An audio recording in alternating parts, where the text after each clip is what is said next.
The standings has always been really close between the top teams for first place. So even though we've been first in the standings, there's always like another team that matches us. So even if we don't get first or even second for playoffs, we're pretty confident that we can just beat any team we come against.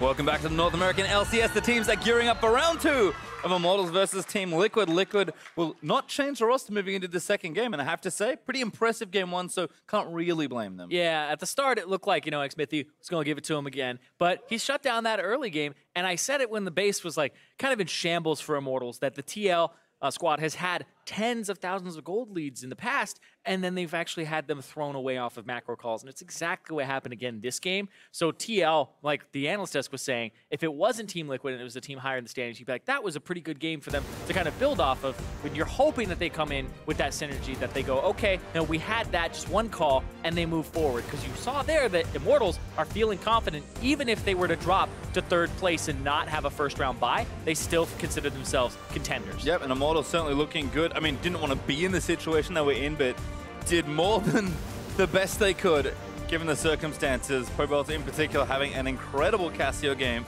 We'll see what changes here in Champ Select. Gnar banned again by Immortals.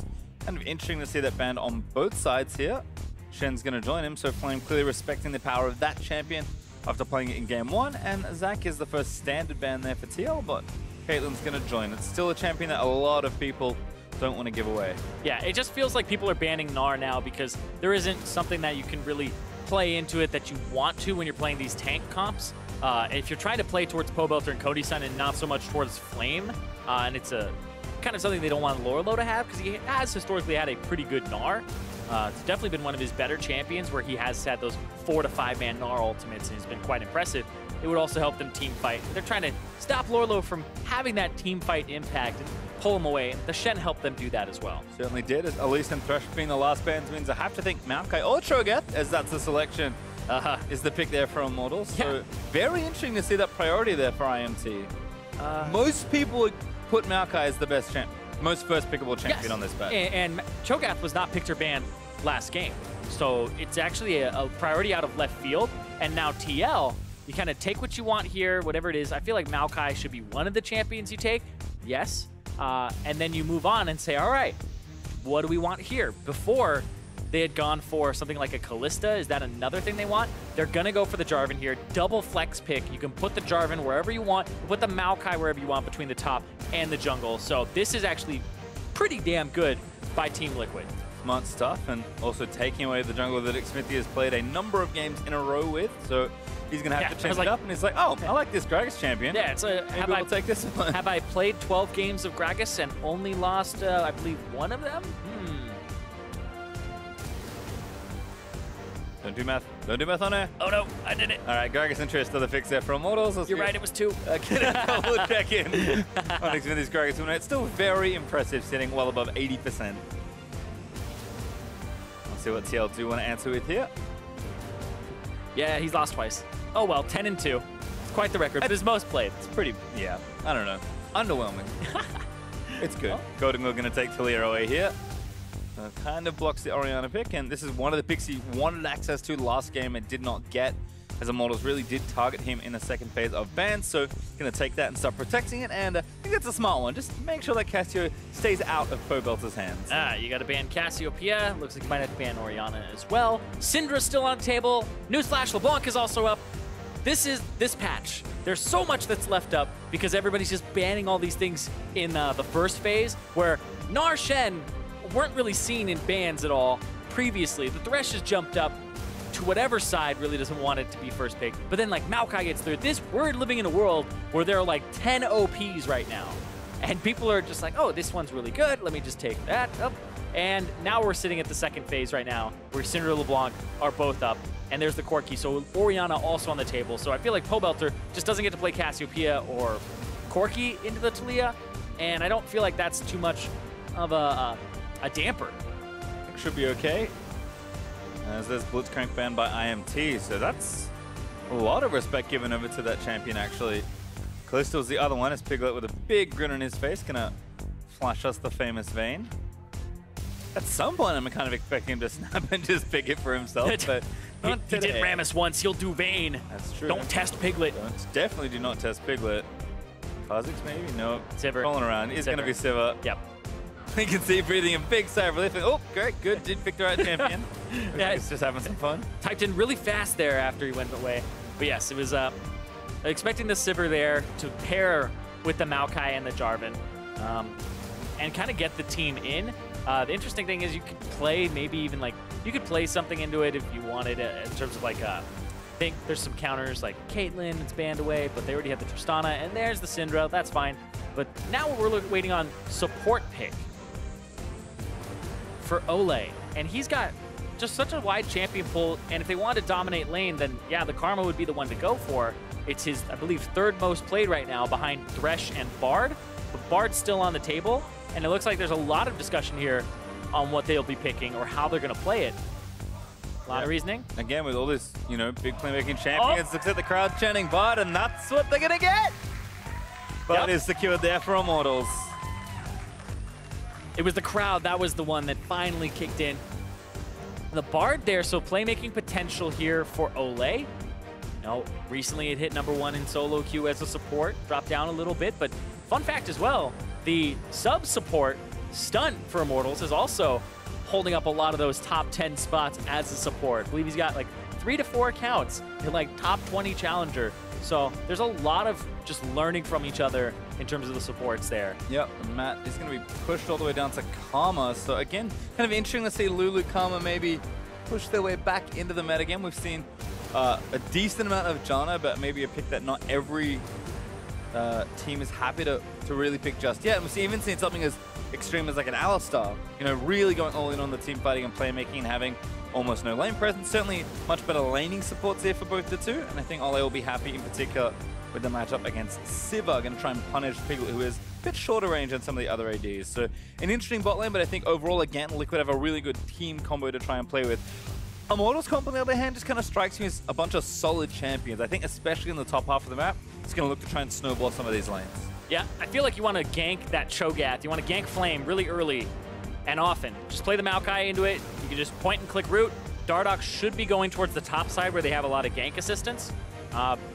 And get that duo off the ground of, you know, the Dardoch plus, I mean, he had the Dardoch Darshan combo. That's gone. It's now back to the old romance.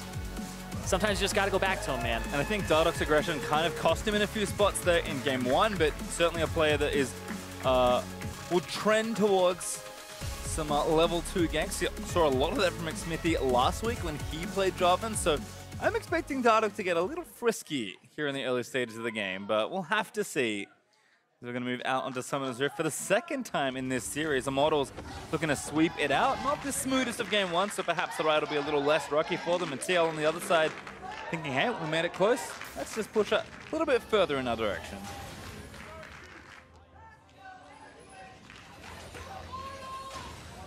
Everyone's just going to move out onto Summoner's Rift. You can hear back and forth. I was just listening for the chance. Was very back and forth. Everyone's very excited for Friday, which is a pleasure. It's the start of the weekend. It's the start of the LCS. Who's not excited? It's the middle of my week, Zyrene, all right?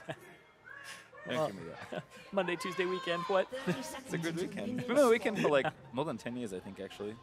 Wow. Yeah, I used to work in retail. Oh, wow. And cafes, so you kind of just used to working over the weekend anyway. So a natural fit for me, clearly, was transitioning to when people, commentating video games. Exactly. But the way I like to look at it is you are other people's weekend, right?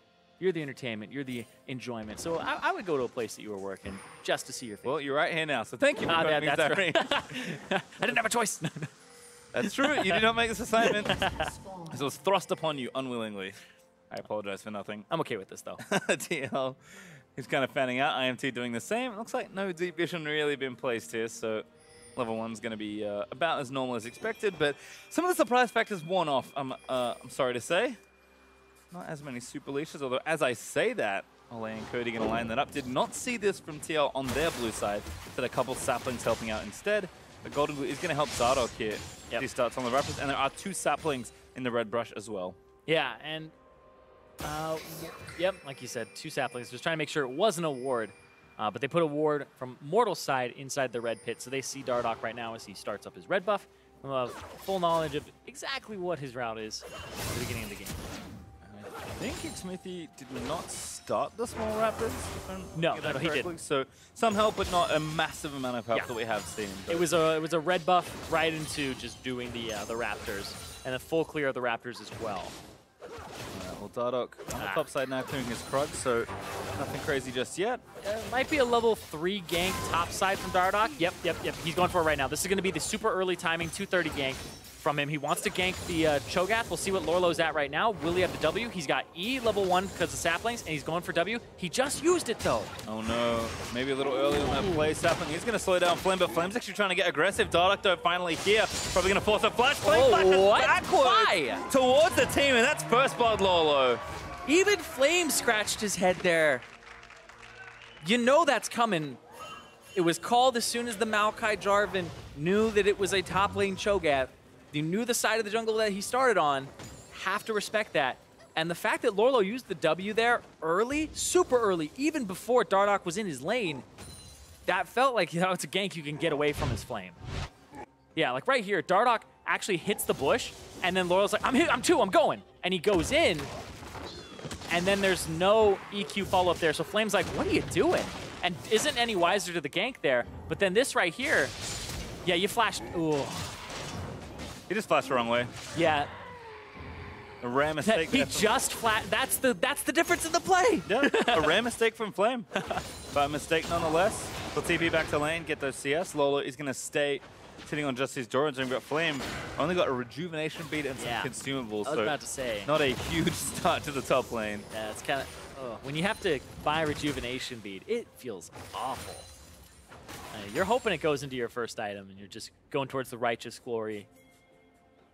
I've certainly seen, I think a lot of this in the Cho'Gath games we've seen top lane in the LCS. Just seems like a champion that, while very, very good, 1v1, really easy to exploit in a lot of ways. TL already off to a good start with that aggressive Jarvan gank. We'll see how Flame controls the rest of this lane. Again, Lourlo hadn't spent his gold yet that he got from First Blood, so not going to have that advantage manifest just yet, but Xmithie actually up towards that top. He's going to get spotted by the saplings, and Lourlo just going to walk away. Yeah, it actually doesn't really give you as much vision as you would hope. Oh, wow. Ooh. Thought a turret hit was going, but I thought it was think another one tanked there. it. Playing with a nice knock up though, but he's already quite low as Dardoch passed back towards that top lane. Xmithie looking to cover, but Dardoch on top of a ward, actually lining up a potential turret dive here.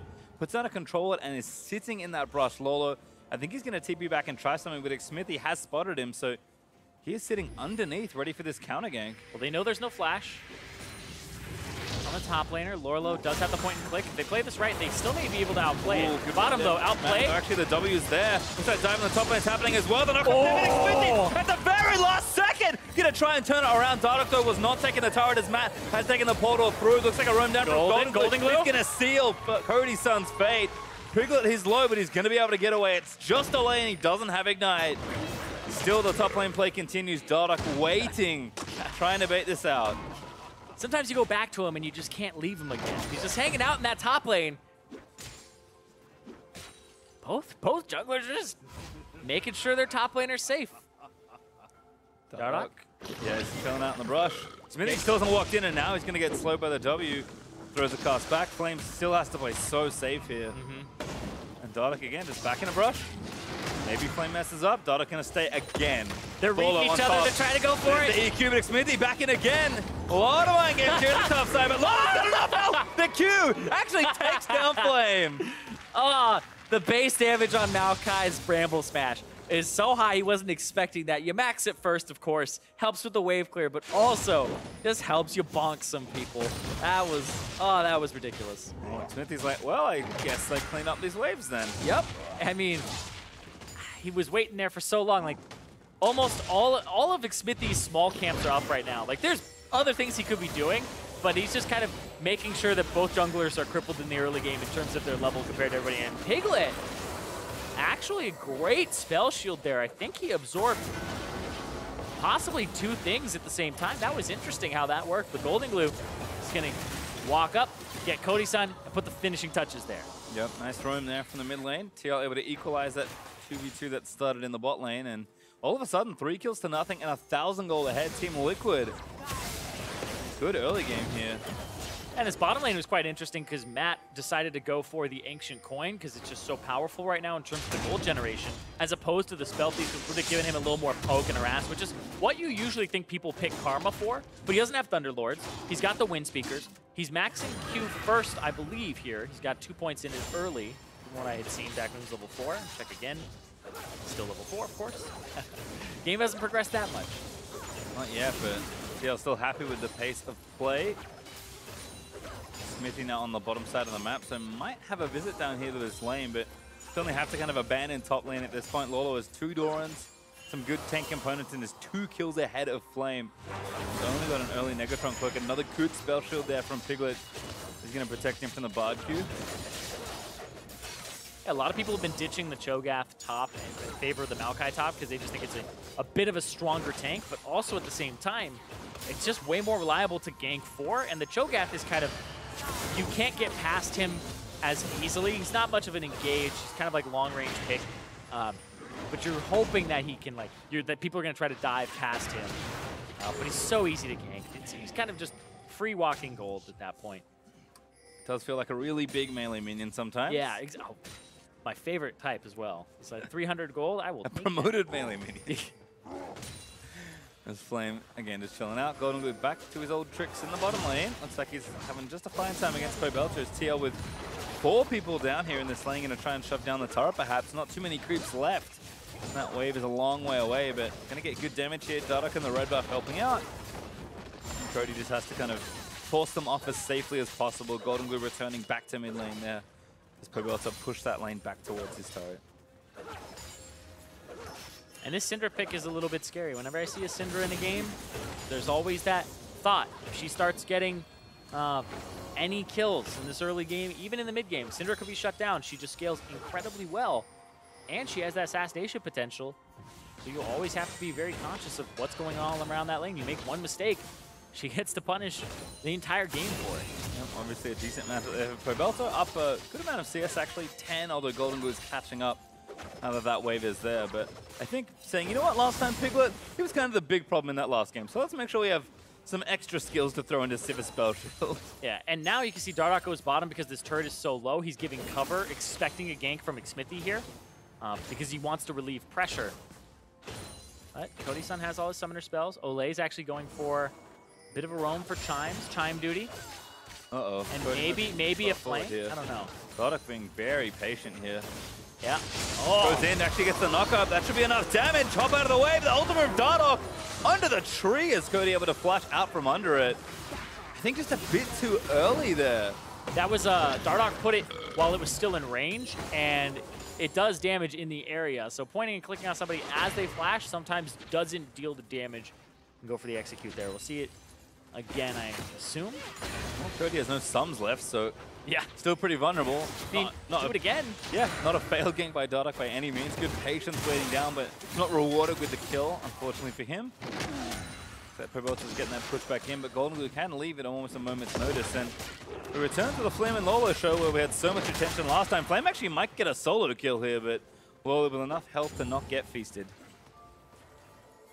I'm going to try and cancel it back, though, I think. All the way back. All right, Lourlo's like, yeah, I'll back in a safe spot. Smart stuff there. Yeah, if they start their recall and they're a little bit greedy with it and not completely safe, you wait a few seconds, look like you're clearing the wave, walk over there, and if they went for the greedy recall, you just waste 7+ more seconds. Spectre's Cal now for Lourlo, so going to feel safer in that 1v1. Xmithie sneaking into this bottom brush. No one here to gank just yet. Dardoch and Matt are actually on an adventure. Going to take down that Scuttle Crab on the right side river and invade the jungle for some vision. Matt with the Sightstone now completed, and the Tracker's knife there for Dardoch. So TL going to take full control of this bot half of the map. And the Blast Cone over as well. Matt's not standing in the exact right spot to go over that wall, but... Oh, saving it, but here's Dardoch. Yeah, Olleh actually onto the turret. Tries to disable it to save for a little while longer, but TL want the kills instead. Dardoch goes forward, but Xmithie finally here is That's going to force him away. Flame is going to come down, but Lourlo a little late. He's going to try and answer Dardoch. I think he's going to get eaten. Flash forward there. Feast is coming. There's Flame with the kill. Exhaust burnt by Matt as well, but Olleh is looking to get low and does go down. Lourlo arrives and burns it also in his Pobelter. Ultis on a Matt and kills him. Goldenglue now forced to flash as Cody leaps forward, looks for Lourlo, but a little too tanky. Still Immortals up, 2 kills to 1. Yep, 2 for 1 at the end of that, and that was a TP that was much earlier from Flame. Just started it right on track, and honestly, that was kind of the difference there in my mind, is that this Maokai has a lot of the kills. Hold on, though. Oh, Goldenglue might get chain stunned here. Thunderlord's going to proc for the Syndra. Pobelter gets the last few orbs. Auto's there, and that's good. Pobelter grabs his 2nd kill. Yep, Pobelter walks forward instead of backward. It's kind of the direction that you don't expect the person to go as the Taliyah player. Usually, people's instinct will be good to go to safety or where safety is. And that's usually backwards, but forward is the right way to go. Outplays. And you said it before, but Syndra, you know, snowballing can really cause problems in the mid game. Well, Pobelter had a pretty quiet lane, but with a little CS lead and now 2 kills. Yeah. Look to maybe take over if you can snowball just a little bit further. Yeah, my favorite part of that play that happened on the bottom side of the map is Goldenglue rode the wall in and it walled off Pobelter. He stands there for a few seconds and he goes, nah, screw this, and he flashes over to kill Matt. So he actually sits there, contemplates his life for a little bit. We'll see it here in a few seconds, but Dardoch just kind of over chases here. Normally it's like, don't take the Bard portal. You're getting first turret on the bottom side of the map. Just hit the turret, be in a safer spot. Because he overextended, his EQ is down, has no more escapes. Flame came in earlier, and then he's able to flash after and get a kill back. And then Pobelter's like, okay, yeah, goes in, hits Matt, actually misses a few abilities, and then just presses the R, and that's going to be what kills the Karma there. So the Syndra now, after picking up Goldenglue, after that, is now at 2 kills, and in a very good spot. You can see, again, all the damage that was done. It's actually Flame and Maokai, strangely, the claim almost top honors the damage done in that fight. These numbers are so small. I'm like, everybody did like 500 to 1,000 damage. I'm used to like those 6,000, like 3,000 ones. He's getting, oh, Dardoch leaps in onto Pobelter, but gonna get stunned out. Needs a little bit more. Q is good. Pobelter has just found his 3rd kill. Yeah, you mess up once. You try to get something back, do damage control, and that's exactly what happens. So Pobelter now at 3-0. A little bit of a help from Olleh there with the roam. I feel like Dardoch's maybe the one helping. Very over-aggressive in that play. And you're bringing back those dead J4 memes. Actually, you know what? They're always still alive. Just barely, though. Olleh actually kind of sweeping back behind this turret. Yeah, that's TL's turret. That's a 1v2 proxy. Yeah, it's the threat. It's the threat of the Syndra and the Gragas, who are actually kind of waiting for the possibility of the Taliyah coming over. And they were handing off the blue buff, I believe. So they're taking the blue buff away and making sure that just in case Goldenglue came in, they had something waiting for him. Pobelter does grab it. And looks like Olleh may be getting collapsed on, but should be okay as Pobelter with double buffs now. Should be even better positioned to really take over this matchup. Mid turret also pretty low for TL, sitting at about 50% health at this point. And TL, I mean, we're seeing what it looks like when Dardoch's back on the roster and teaming up with Piglet and Matt. It was a very old combo where Matt and Dardoch were the shot callers from the old TLA squad that everybody was saying was so good back in Challenger. And you saw them go for an aggressive dive there, an aggressive play, where they could have just gotten that first turret. They could have accelerated the Sivir. They maybe would have been able to be in a position to rotate lanes, but it was the aggressive portal taking from Dardoch. And you're seeing how he kind of changes the early parts of the game for this team, for better or for worse. Oh, ultimate's good there from Olleh on the Goldenglue. Great W actually follows in, and the stun's good as well from Olleh. Cody cleans up a sitter. They're going to take the mid turret as well. This might be a push for another turret afterwards, because they have 4 people here. They have a Tristana. I think they're going to keep pushing and trying to pull people to them so they get priority top and get this turret to like half HP. Well, turret's getting low, but running out of wave there for IMT, so others pull back. Smite there from Xmithie takes down the Raptor, or the big one at least, as TL try and fight again to take some of their jungle back, but 1,000 gold up for IMT. Early game looked pretty good for TL when it all started off, but it always does, Pastry. Yeah, and that's the thing, look, I'm not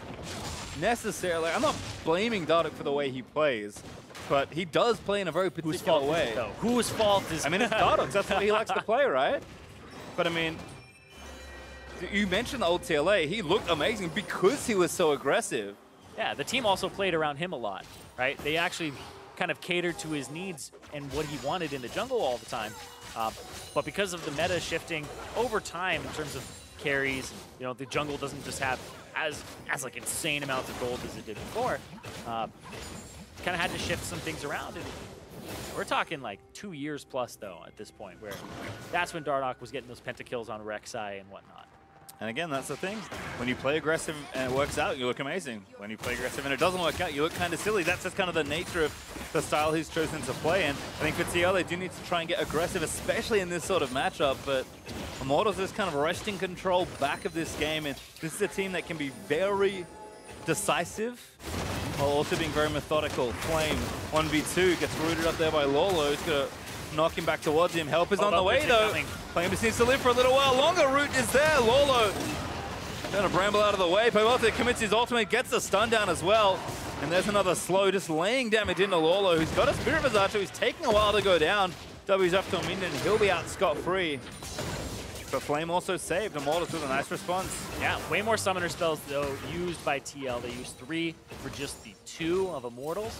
We'll see if that ends up making any difference there, because Goldenglue had to blow both, and he's up against Pobelter, who has those 3 kills, who has the 2 penetration items now, and has his flash still available for a potential burst combo later. And he's 2 levels up. I'll just keep going through the checklist. I mean, yeah, Pobelter is certainly poised to take over this game, but is within touching distance here for Team Liquid. I think maybe the bigger map worries, some of these turrets are starting to get threatened. Cody, again, relatively early Infinity Edge, so he can really threaten when he has his Q up and try and take down those turrets. TL actually swapping Joy to the top lane for now. So the only 1 turret apiece, there's still plenty to take off the map. TL did lose their mid turret though, so slightly more problems as far as overall geography, but shouldn't cause too many issues as Pobelter returning to this lane, and that second item is very close to completion. In fact, this is kind of the first point for Syndra where you really start opening up the game. 2 penetration items and your first major item, in this case, Morello Nomicon. Leander's will just be a sweetener once he finishes it. Yo, and the sweetener is oh so good. The sweetener sometimes just makes the whole thing. Like, having that Leandry's means not only are you dealing a lot of damage to the squishies, it's also those tanky members. So the Syndra becomes very potent even in team fights. I love this setup though for TL. Great flash knock on Pobelter. Barely time as Irene to react. There's a kill. That was my favorite J4 play, because it's not always useful, but Dardoch made it useful there. That was the everybody jumping out, but it was the flag and drag into flash. It's the same kind of interaction as body slam flash. So J4 was in a state of knocking up whoever's next to him, and he flashes to extend that range. You don't get the damage, though, because you're not hitting him with the Q. But he played that really fast. Yeah. That was very bursty, and that's what you're looking for TL, because they had that Sivir ulti to get people into. Not needed in that iteration. 4 members of Team Liquid there to make sure Pobelter goes down, and good amount of shutdown gold gifted over to, I believe, Goldenglue actually, as goodbye Rift Herald. Yeah, just Hello, Baron. barely. Yeah, but they're not going to do that, are they? Let's see here. Everything. Wow! Yep, goes in, gets the smack on him afterwards, but that's the EQ into flash. So if Jarvan's give you less time to react, because they knew that Pobelter had his own flash still. Well, it looks like Matt has invested wisely. He was actually the one that got the shutdown kill, as an Ardent Sensor actually finished before his Ice Stone. Yeah, he got the kill, but remember, shutdown gold is global for your team. I did not know that. Today Really? I've learned. You did not know that? That was a change a while back. Instead of giving all the gold to a single person, shutdown gold is now divided across your entire team. Well, even better for TL. They look to still play catch-up for a little while longer. 1,500 gold behind, because the Immortals did take the top lane out of turret. Tristana's Siege mode starting to come online here in the game. Team Liquid still just kind of roaming together as a pack. Just trying to gank some people at this point. I think Dardoch's a little grumpy. Well, they have Sivir, and they have this Karma that has Ardent Sensor, Wind Speakers. He's just looking to press R, press E, and check it again. There we go. He only put 2 points into Inner Flame into his Q, so he has 5 points in his Inspire. This Karma is that ward, or the shield bond, right? It's trying to make everybody kind of be warded from damage. It's not the most fun way to play Karma, but if you enjoy winning, win for you. But it might be good there. Lourlo using that ulti. Flame going to speed up towards him.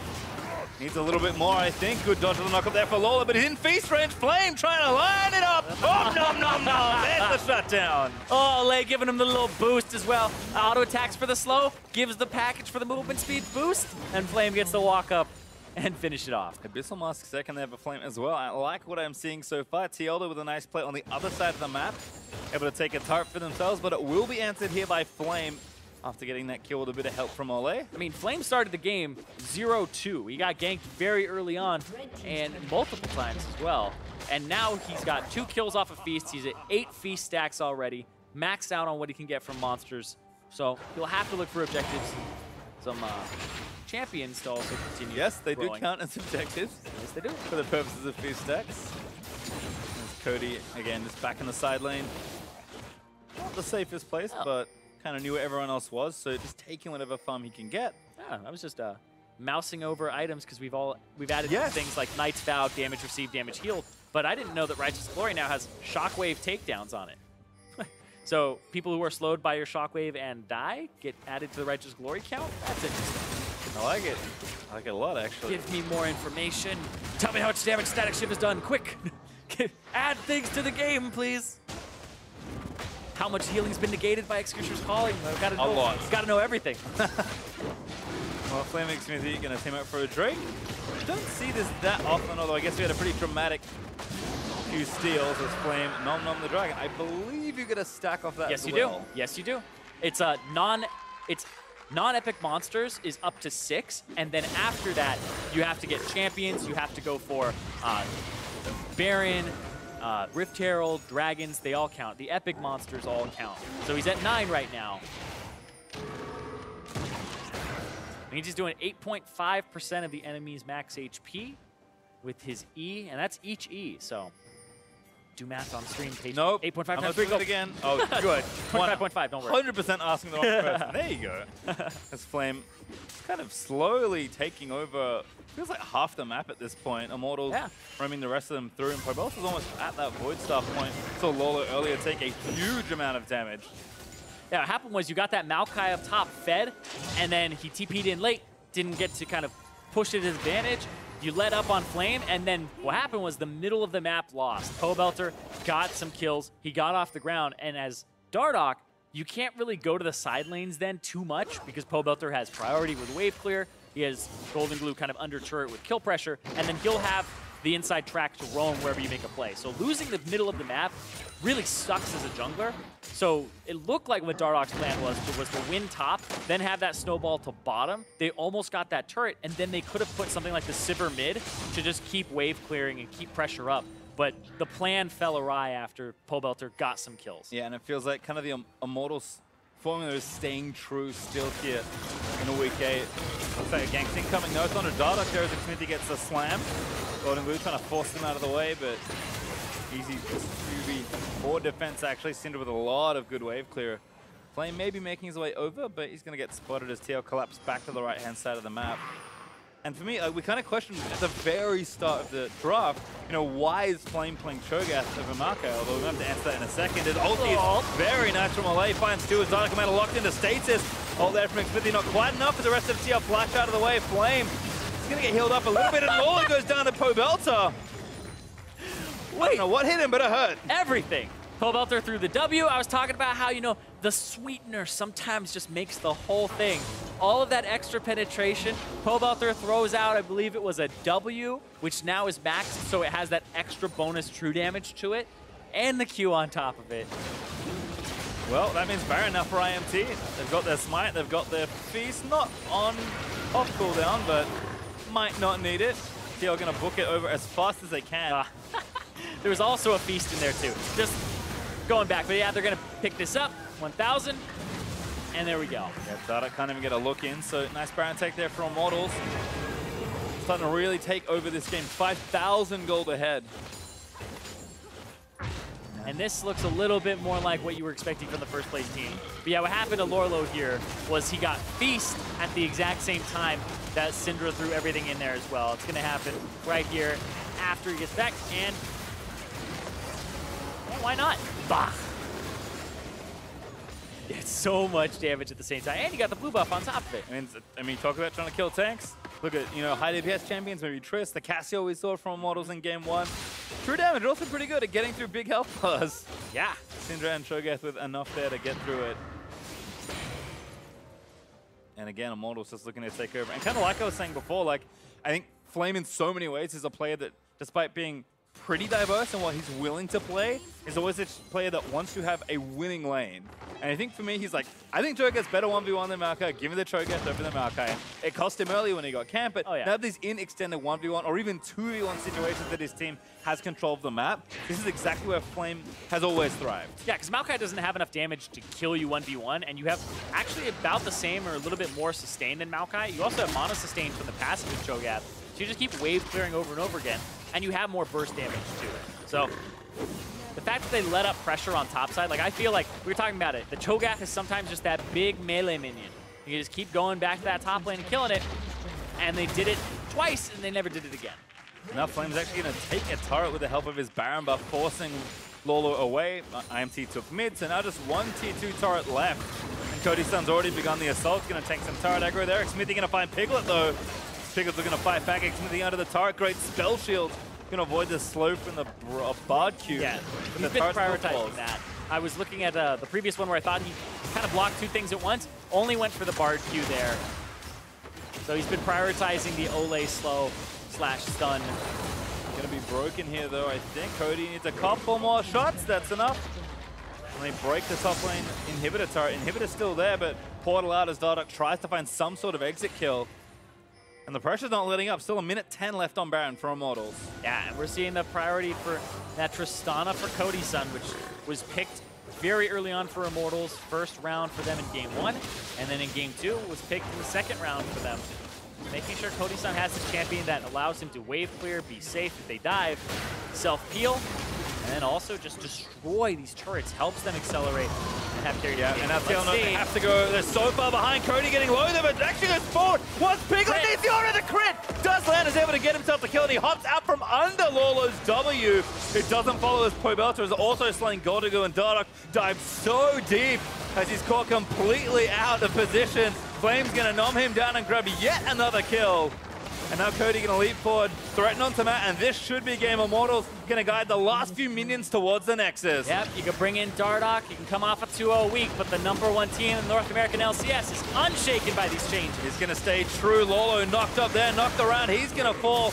Looks like a GA might have popped there, but no, it doesn't even have it, so he just crumbles to the ground. Turrets are starting to fall. Baron's just about to warp. IMT going to finish the game in the length of their Baron buff, more or less. It seemed like a tight series at one point as IMT dive into the fountain. They grab the ace. They barely lose their jungler. But most importantly, they'll kill Piglet again as they try and take the Nexus. Or at least going to try a big stun there from Pobelter. Leave them their KDAs. Just leave them their KDAs. Trying very hard to pad it, but Flame with the last hit on the Nexus. Immortals 2-0 over TL.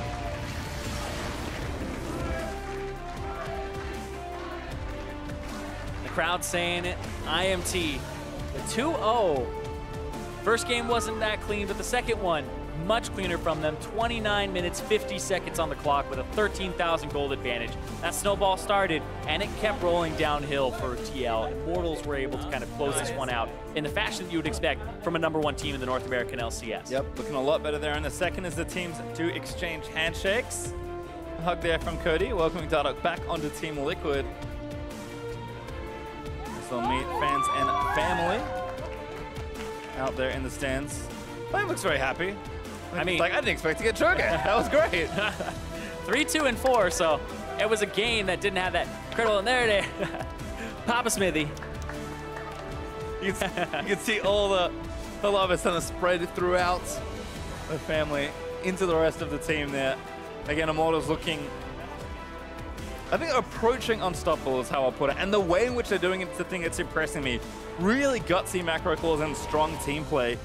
And I think even just the comps they're picking for themselves, you can kind of put them in a formula. They're kind of playing a very particular way. And they're a team that kind of largely ignores the metagame in a lot of ways. Like, they'll play what they need to play if it's strong. But as long as it fits the style that they're trying to play. I even mentioned that Flame, he just wants to win his lane. If he has to play tanks, he'll do it. but give him the good tank. Give him the tank that wins lane. Exactly. He actually did the most damage in the game. That's why he was smiling. We were on the case. We figured it out. Flame did the most damage in the game. Just a little bit more than Pobelter, 1,000 more. And so the Cho'Gath, he's like, I did damage. It felt good. I got to like bite people and feast to get all these stacks. So Flame, and like you said, the big thing here is that most of them are playing, like their champion pools are very top heavy. Yes. In terms of they're playing 1 or 2, 3, or maybe even 3 things. And then they aren't really diversifying too much, but you can tell behind the scenes that the team has practiced on a lot of different things, and it's not just, you know, the Thresh or Bard for Olleh, but these guys are getting these champions. They're getting at least 2 to 3 per game, and if it's up, you play it, and then everybody else kind of changes and shifts, and you kind of plug and play different champions. So stylistically, Immortals, you know, they don't really change too much game to game right now in terms of who's playing what and how they're playing it. And I think that that is a good formula for consistency for them. And we're seeing them at the top of the standings right now. And I talked to Azale on NALCS tonight last week, where I was like, Immortals are #1. They've been #1 all split long. There's been teams that have come up and contested them. Like we've seen TSM, CLG, like go back and forth. And those are the 2 teams right below them in the standings. And in a lot of people's minds, they're like, all right, TSM, CLG, C9, they're going to surge again, you know, because they have that track record. What is it going to take for Immortals to be considered the #1 team? And the answer to that is they have to win the whole thing. They aren't really considered that #1 until they win the whole thing. But right now, they keep moving towards that, and they're looking convincing right now. Exactly. The best way to do that is to try and finish first in the standings. For a first-hand account on the series, though, let's hear from Dagon and the Immortals mid laner. Hey, thank you very much. Great cast on the day, guys. I am joined by the young POB Pobelter. Now, Pobelter, talk to me here real quick. Team Liquid made a couple of last-minute roster changes. Did you guys have to prepare for any of the other guys, or did you just go up against the regular roster? Yeah, the roster change news came pretty unexpectedly for us, but you know, it's just one position that's changing, and overall, like the team play should remain the same, so it didn't really have a huge effect into how we were preparing. So you already played Dardoch 2 times. How was the 3rd time? Yeah, we played him. We played him just last week, actually, when he was still on CLG. So we were kind of joking, like, "Oh God, he's coming to get us this week again, and he's going to come to get us next week too if we lose this time." But yeah, I mean, so far it's gone pretty well. So tell me, you went ahead and picked the Lucian, or you picked the Cassiopeia into Lucian in the Game 1 matchup against Goldenglue. Talk to me a little bit about that champion matchup. It's like kind of an extremely hard counter matchup, so I was able to push him around a lot.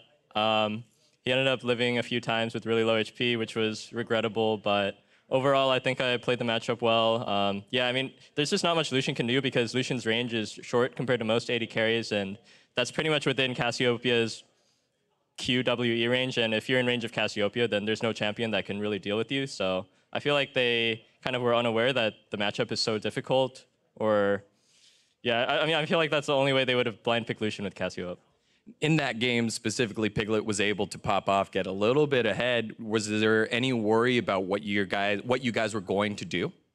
Well, because their damage dealers were just 2 tanks that couldn't dive that deeply to reach Tristana, who has an escape, and their 2 carries were short range in Lucian and Kalista. We knew that Cody would eventually catch up and just be late game Tristana, outrange them really hard, and then have Lourlo with Ardent Sensor to buff him, and then just be able to kite them really hard. So even though we fell a little far behind, it turned out okay in late game. And this whole season has been okay for you. Talk to me a little bit here about the fact that you guys are in first place again, and you are the last member on your team to be a part of those 17-1 seasons, regular seasons. What makes this team different than the seasons in the past? Well, compared to Immortals from last year, was we were really good at getting leads just through early game and then kind of bulldozing the game. But this time we're still pretty good at getting leads early game, but there's like a lot more strategy behind that just overall as a team. Like if I compare the kind of strategies and like tactics that we use now compared to what we did last year, there's a really big difference. So that was a lot about the team back then. How about you as a player now from back then? I've just been doing the same old thing, practicing hard in scrims and solo queue, trying my best to improve, and recently I've been having pretty good performances, so I'm happy about that. But also, just overall, when the team is doing so well, it's really easy for me to shine, so I'm really thankful that we're doing well. Well, you definitely did great today. Congratulations, Pobelter, on a job well done. For more on this game, let's send it over to Dash and Mark. Thank you very much, Degon. Immortals coming away with the 2-0 victory. Again, didn't come as easily as maybe some would have expected coming into the evening, but they get their job done, put another W in that column, and remain solidly in first place. I love that question there and kind of the, the way that Pobelter is working through it in terms of what's the difference between the 2016 Immortals that went 17-1 and then failed to qualify for Worlds or really show up at all in playoffs versus now. They remain in that first place position. They're going to enter the postseason in a similar rank. But will they succeed this time? What do you think is the difference between 2016 Immortals and this iteration? I think you heard it pretty well there when he said the strategies were not that complex back then, and they had a lot of star power, honestly. Between Huni and Reignover, you could kind of reliably snowball topside, which is what they tended to key off of, and then Pobelter would follow up on that if he needed to, and the bot lane was largely independent, where Adrian's just helping Turtle get through laning phase fine, and they're great in team fights, and then he said snowballing off of that. And they don't have as much star power this time around. I think you see them struggling a little bit more in the regular season. It's showcased in game 1 of this series, right? The fact that they went down in gold and had to mount a comeback against one of the lower tier teams probably wouldn't have happened a year ago, but they were able to do it with this roster. Right, and that's the thing is now they're not snowballing off just two people having great synergy or individual star power. It's Xmithie's going to get someone ahead, and that person's going to have to work with this other guy, and they're going to move around the map and do this stuff. And so I would say it's less dominating, and I would not call it as impressive yet, but they are working more as a unit than we would have seen a little bit last year, where they were a lot of times picking pretty greedily. Let's jump on to the Rift. 11 minutes in, we got a 2-for-1 in the bot lane here in favor of Immortals. Again, this skirmish-heavy kind of a situation. Immortals plays it correctly, and they'll come out with a slight advantage. And this is one of the reasons that we were talking about, just Olleh having a playmaker back in his hands. Ults to save the turret, looks a little questionable, still gets out of there, and now it kind of puts Team Liquid in a weird spot where Matt has to start running through a turret that's still up when it should be down. People start getting pinned up, having to kite through the jungle as opposed to just back through the lane. That allows Pobelter to get in range, to get an ult onto Matt. All this stuff just works super well together to kind of set up Pobelter to start going off, who ends up picking up player of the game after a second great performance in a row. Right, we say they don't have star power, but, in a similar question to, to what Zyrene was saying, Immortals has been #1 this entire split. When are we ready to call them, a rockstar team? When are we ready to call Pobelter a rockstar mid laner? Maybe he's not Bjergsen or Jensen in terms of the crazy laning stats and some of the flashy plays, but the guy performs consistently well, and if they're gonna find wins off of his back, in 2 games in a single day, you've got to start looking at him as being able to say, maybe this guy's a star. It's been a bit of a tough year, or a little bit, for Pobelter, just because when he was on CLG, he looked great. He was arguably top 3, like you were saying, between Jensen and Bjergsen. Yep. Same kind of story on Immortals. Looks super good off the back of the fact that, like we were saying, it's a very strong, individually talented team, and people tend to look better with stronger teammates. That's a good point. And then one of the first times that he's in a primary carry role, this is the guy who's going to get you a lot of wins, which was last split in spring. The team struggled super, super hard. Okay. And we've heard, as time has gone on, that Dardoch and him had synergy issues. You could see that they did not play well together, and jungle mid is super important. Right. And so I think that really hurt his credibility after being kind of the second or third fiddle in a couple of these other teams. Now, while he's not, I would say, the first option, he does have great synergy with Xmithie again, and once again, we see him shining. And there you go. That's what his reasoning was for why this Immortals team is different. Again, the way that they work together. It's not about any individual. It's about the 5 of them as a unit. I want to push us forward to 25 minutes into the game. This is just a 1-for-0 in favor of Immortals. But this is where they managed to blow the game open. Once again, off Olleh's great engage, just holding people in this choke point and forcing TL to have to fight. Buys enough time for Xmithie to get in range. His ultimate's going to keep Lourlo kind of locked down. Eventually, they spike him super hard with the Syndra W and the Feast from Cho'Gath. After that, they run to Baron, and that's kind of where you see that gold graph start taking off. Even though it was a 1-for-0, right, it was off the back, once again, of Olleh's great play. And I think this just highlights why that champ select in game 1 was such a sticking point for us. Right, get a fight, get the Baron, take a fight near the enemy's base, and then if you win it, you can push the close off of that. That's what we saw happen, which is partly why it was such a quick game. All right, Immortals, you had a struggling 2-0 against Team Liquid. What's your prospects for this team moving forward? Do you feel like they're the first place team?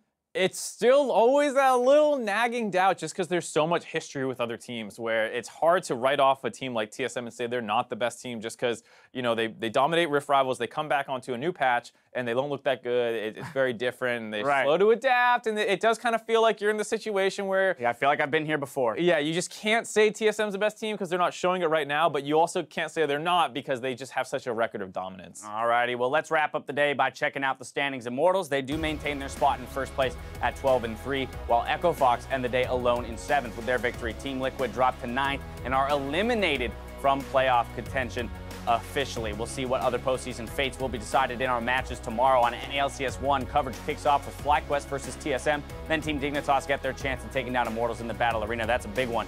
Over on NALCS 2, Team Envy face Counterlogic Gaming in the Battle Theater, followed by Team Liquid versus Cloud9 later in the day. Talk to me about one of these matchups, Mark. Well, I think everyone's expecting Dignitas Envy, so I'll say Team Envy Counterlogic Gaming. I think we were talking a little bit earlier in the day about how Envy has been struggling a little bit and they have a really tough road ahead of them.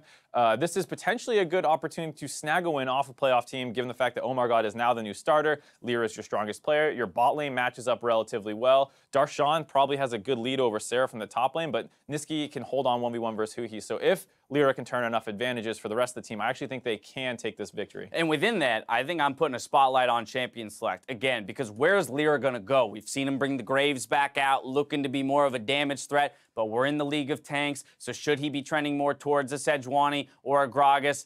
You know, I'm so curious as to that, whereas I do feel like it's relatively expected that OhMarGod will be put onto some kind of a frontlining tank and just be that supportive member that CLG needs him to be. That said, I mean, he is a little bit of like that Reignover type, I think, when we talk about OhMarGod, where he's more known for like the Olaf and the aggressive tanks versus something that's more like a Cho'Gath, which is happy to farm up and play more of a control style. Right. We'll have to see exactly how it works out, though, because he is still relatively new to the LCS and even his own team environment. Less than 24 hours till we find out. That's going to do it for us today, though. For myself, the casters, and the entire live broadcast crew, thanks for watching, and we'll see you tomorrow for more North American LCS. Good night.